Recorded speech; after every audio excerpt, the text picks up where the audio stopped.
If you are haunted at work for things to do, getting ghosted is an ever more present and unsettling reality, and unwelcome byproduct of a world where people feel more disconnected from each other than ever. The term ghosting first appeared in the world of dating, particularly online dating. But this abrupt ending of communication has spread to other areas of our lives. It is common for companies to ghost job applicants, or for coworkers and acquaintances to ghost each other. It's not surprising that ghosting is becoming more common, given the fact that face-to-face communication is sadly on the decline.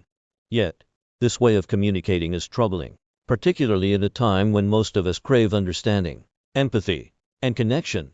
Here's what to do when you're ghosted in these four situations. This happens far too often.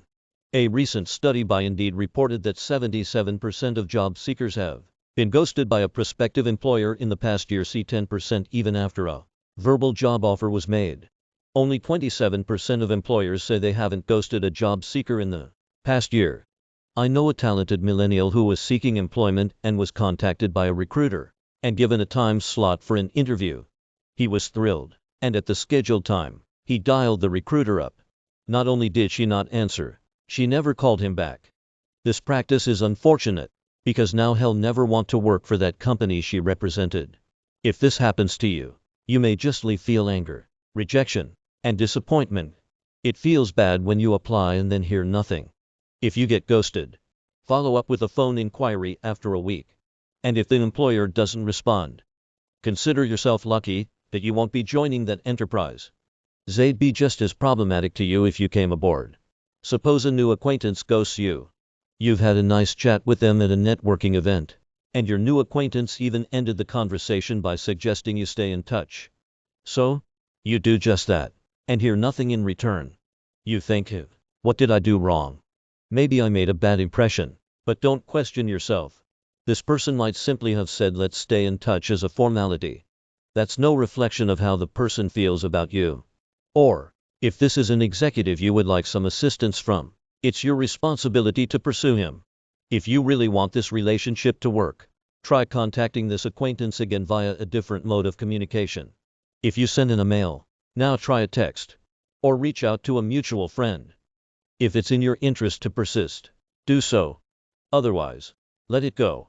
There are times when you may feel you're getting what Erica Dha1 in her book, Digital Body Language, calls the silent treatment from a colleague. This can take the form of delayed emails, texts, or unanswered meeting invitations.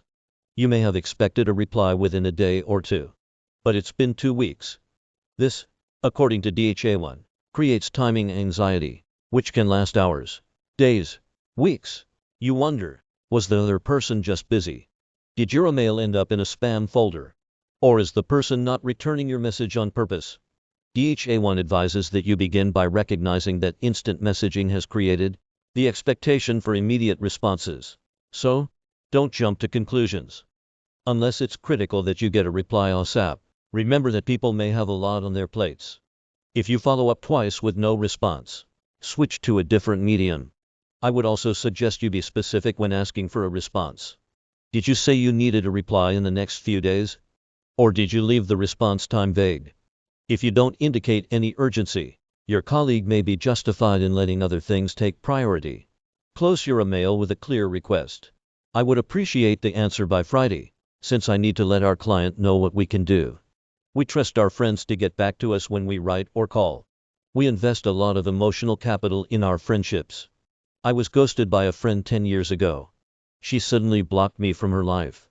She was promoted to a CEO role, and I called to congratulate her and take her to lunch.